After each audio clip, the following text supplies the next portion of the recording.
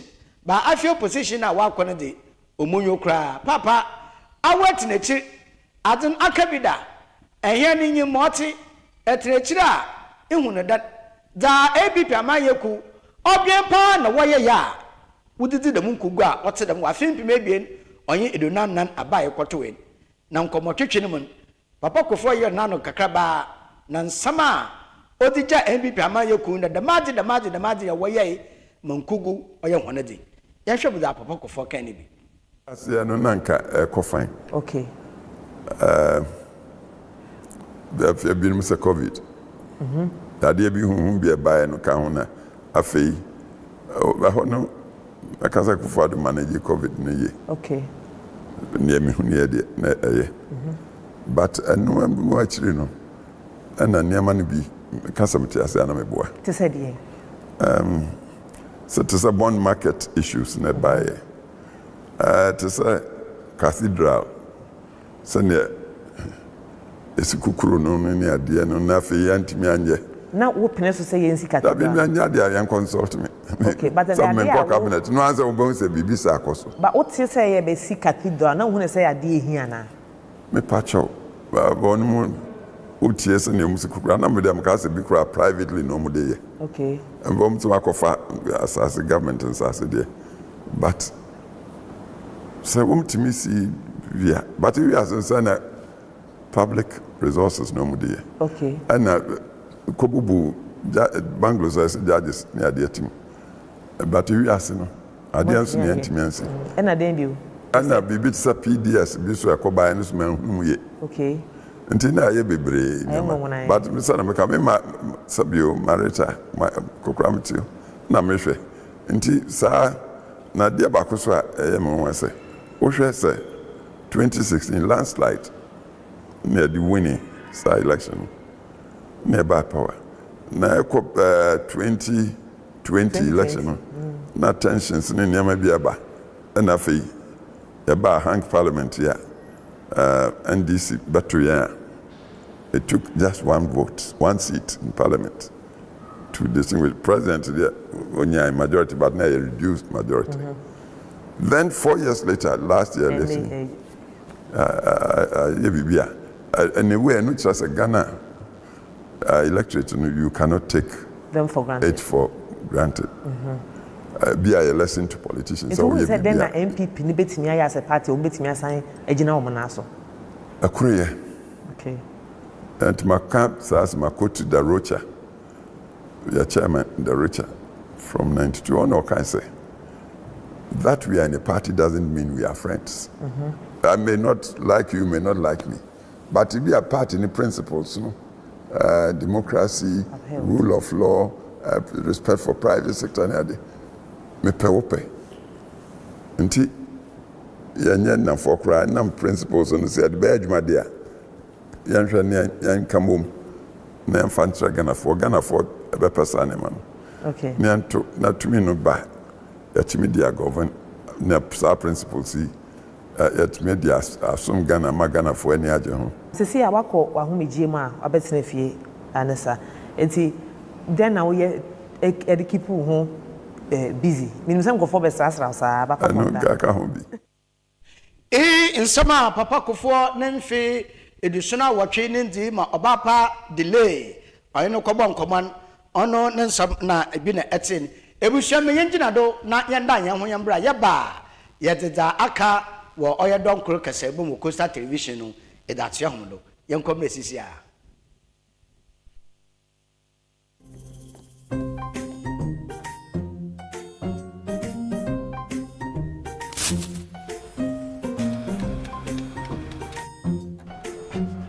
Mido, Ghana Biana.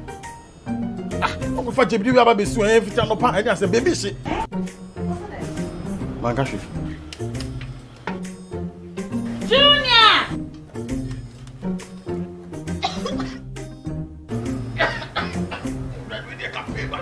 I'm saying so na for me be there no. Sister Cospa. It's woni gas. I'm used to why.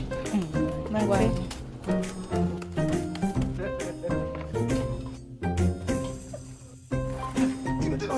Down yankana wa.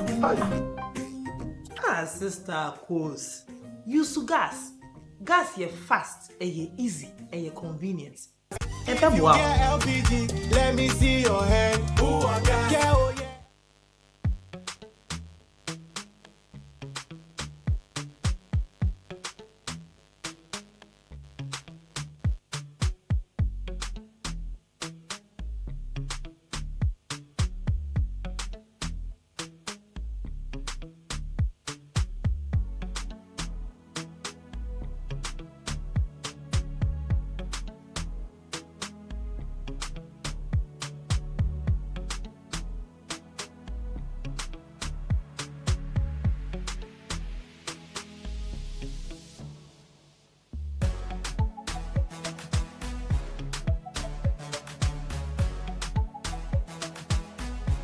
We sell gift shop, a place you can rely on. You call on us and we'll deliver. Thank you.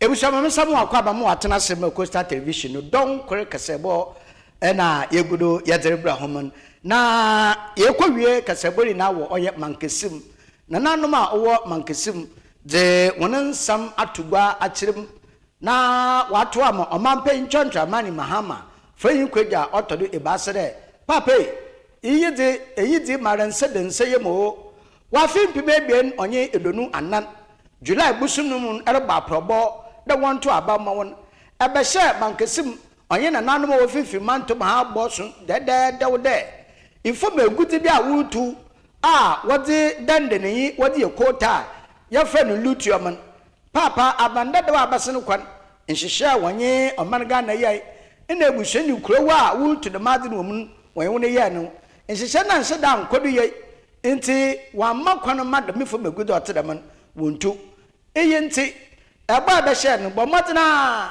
na pinchen ebusuafo na pinchen omane pinchen krowun na won hye nhye fofora wobeye na wonfemwie peye empayifo de mensem nya togo wabra inde ba sentemare shafa ohwe yene kwa betro ne fo megudi nti onobo ama kofibu a oye nsantofo nhyem na ode tugba 6 people there aban aye krado do be hyehyɛ foforo yene nuanom sancho eduma wo nkran meta joy ana joy news uba pro na obupe mu oye mankesim na nananom kwaba awon twetwe for lithium hon nsama opemi bi.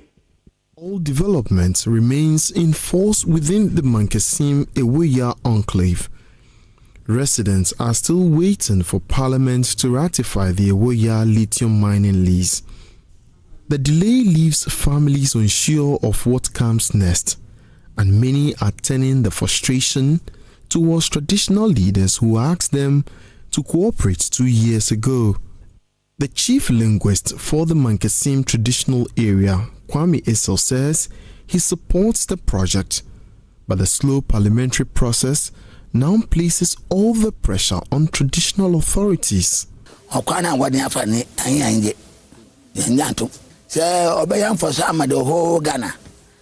Na omana asanya fosa yentumi nsisi oman we japade mo ntie jatu ra onkoro na mo nso so ada se so kwanete ano amana yentu osa wo kwen wa ba sisi ya mi aso adan mi ya adwuma mi ya hwe na ada ya sister rara nso so ade onpu free nde se ya ko se ya reba ate adwonyo na ade.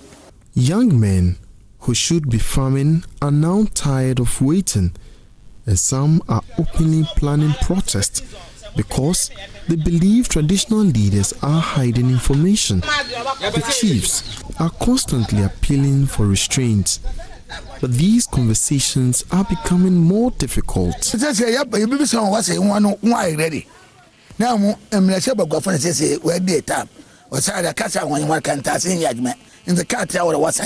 Mutumo ya one sign ya waso ya hwere onye no do jere me se bagwafun ho am me se ya da kop da sanya man nkra ya hwe ibotun tafi kokko ya ra cha ban o se no be do da bibi an ha na nya de bibi ha e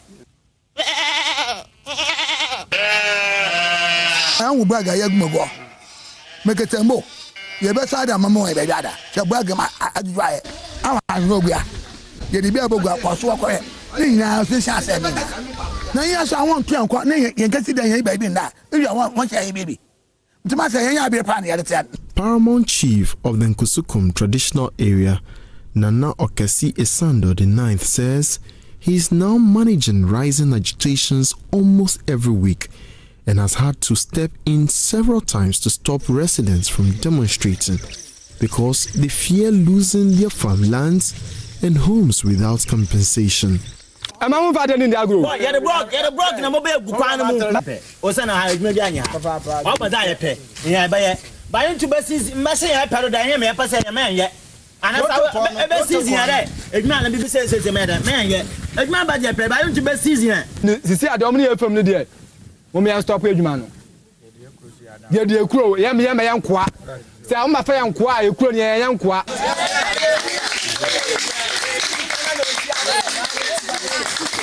This led to so many agitations, which could have led to demonstrations and anarchies.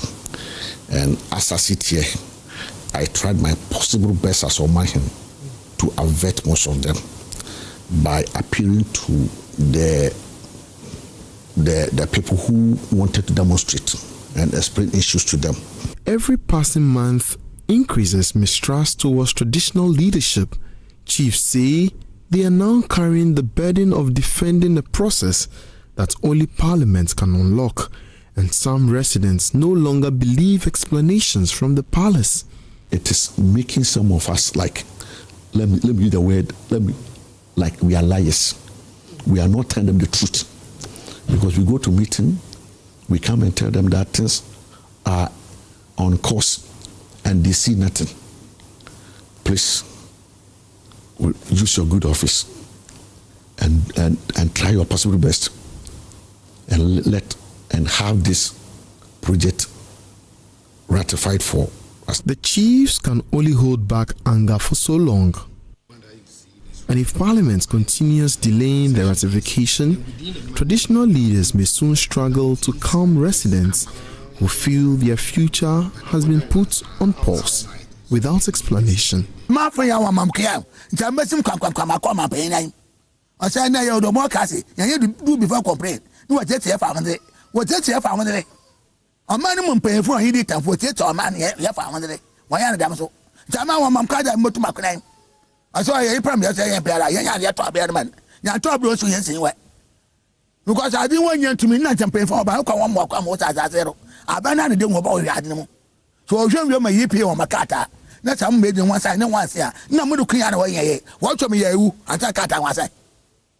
I'll come out the you know about a cat and over far away. During the 2024 general election campaign, many residents say they listened carefully when the then candidate John Dramani Mahama visited the Central Regional House of Chiefs and promised swift attention to the lithium mining lease if elected. Chiefs in this enclave say they repeated the assurance to the people, and it now contributes to the pressure they are facing. Osajefo Amanfo Edu VI is the paramount chief of Mankasim traditional area. I was so happy about the answer you gave. Your answer had two parts. The first part was that, as at that time, the party in power had the majority. So if they want to approve it, they could. Nana Mankasim, it can't be true that the opposition is against the lithium project, because why do they call us the minority? We don't have the numbers. They are more. There are 138 of them. And so how can we stop anything? If they want to pass it, they'll pass it because they have the numbers. The turntable has turned.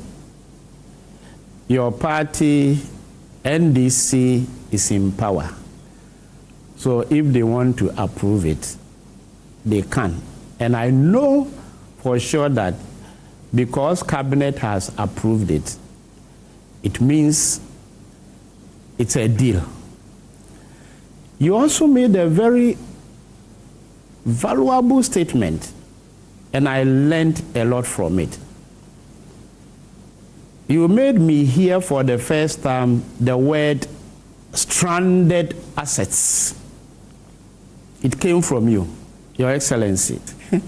I will urge you, if your people can play that address, the response to my question when you came to the Regional House of Chiefs.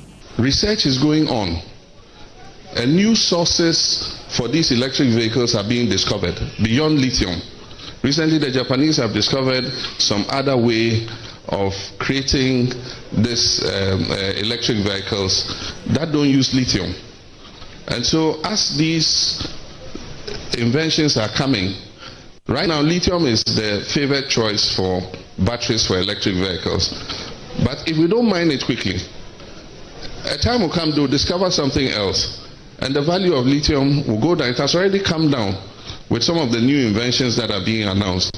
So if we have this resource, the better we mine it as quickly as possible and take advantage of it. Otherwise, if time passes by, we have what we call stranded assets. You have an asset, but it's stranded. There's no longer any need for it. And so I think that is something, this is a national cause. If that revenue comes, it's going to come to help the whole nation, not only Mankasim. So it's something that all of us must support. And Nana, me and you are on the same wavelength. We'll work together to make sure that this thing goes forward. So the aspect of the majority and the aspect of the stranded assets, they've all turned in your favor. Do something now. For now, chiefs will continue to ask residents to remain patient, but they admit the pressure is rising, and without parliamentary action, the possibility of demonstrations and civil unrest will become harder to prevent.